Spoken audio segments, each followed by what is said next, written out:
From 1980, part of the Italian collection from 88 films, directed by Ruggero Deodato and starring David Hess, is House at the Edge of the Park. Movie I've never saw. Now, I like Hess. I find him a particularly bad person in just about everything I see, but he plays it perfectly, as he does here as Alex, a man who lives, shall we say, by his own moral structure, as in the fact that he has zero morals whatsoever. Come on. Then put your little toy down. Now! You raise it again, I'm gonna stick it in your ass. We see him at the start kind of chase a woman down the back roads in her car, cut her off, and then proceed to viciously rape and murder her before going home. And that just seems to be an average night for Alex. That's his idea of going out and having fun. In fact, he's going to take his buddy Ricky, played by a wonderful Giovanni Lombardo Radice, who doesn't really know what he's in for, but has some kind of inkling, and they're just about to leave the garage they work at when this rich couple bumble in. There's a problem with their car, they need it fixed, they're going to a party. Alex and Ricky decide to tag along and go with these people, a decision that will probably wreck everybody's lives. See where I brought you? Just remember, we're among rich people. When Alex and Ricky get to this party where there are 3 other people there, there is a real wonderful sense of tension, a real anxiety-inducing effect that this movie has, because we've seen what Alex can do. We have an idea that Ricky's on board, so he's got someone with him as well.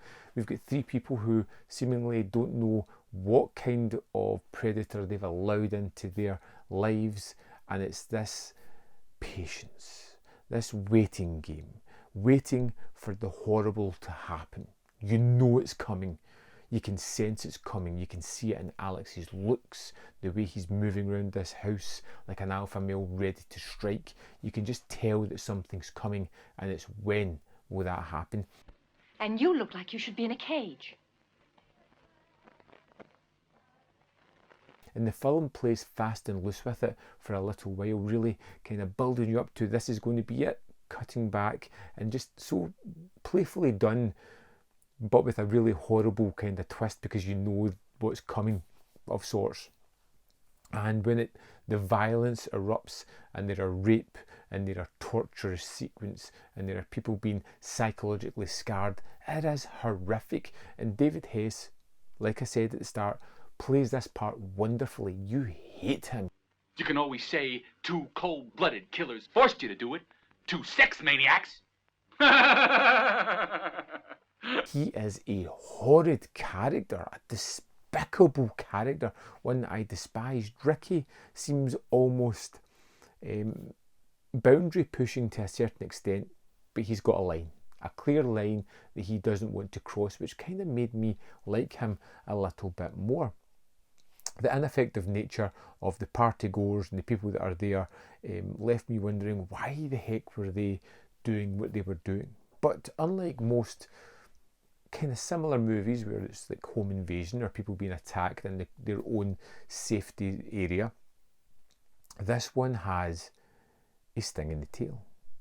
A change later on at the end where everything is kind of recontextualized, repurposed as things are explained in a strange fashion, and it made this movie better in my eyes. It gave everything a certain context.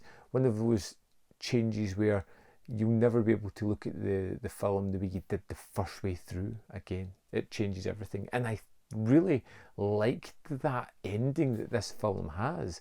I feel that it is a real gut punch, and although it doesn't justify everything that's come before it, it somewhat excuses what has going on, or what has went on.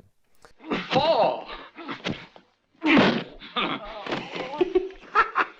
House at the Edge of the Park was wonderful. Great music, it's got some great performances, it has, like I said, that wonderful sense of tension, that kind of anxiety driven feeling that just went through me watching this, waiting on it to happen, was expertly done. And in 4K looks amazing, even if some of the things I don't want to see happen in 4K.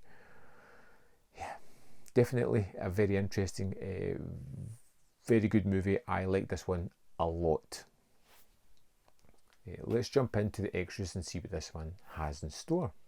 So here we are in the disc for the house at the edge of the park. If we go to the special features, we'll see an audio commentary with David Flint and Adrian Smith, a second commentary with Zoe Smith and Rebecca McCallum. On the Edge, an interview with Ruggero Deodato. He's remarkably refreshing and honest in this one. It's a great interview. A True Professional, an interview with Sergio Dofizzi, which is 17 minutes and 6 seconds. The cinematographer talks about relationships with some of the other people that he worked with behind the scenes, the idea and where the story came from. Next up we have Gelling's Park, an interview with Massimo Antonello Gelling, which is 18 minutes 48 seconds. He was an artist and the production designer on this one. Again, very complimentary about the cast, the crew, the people he worked with, how he came on the project, some of his other career.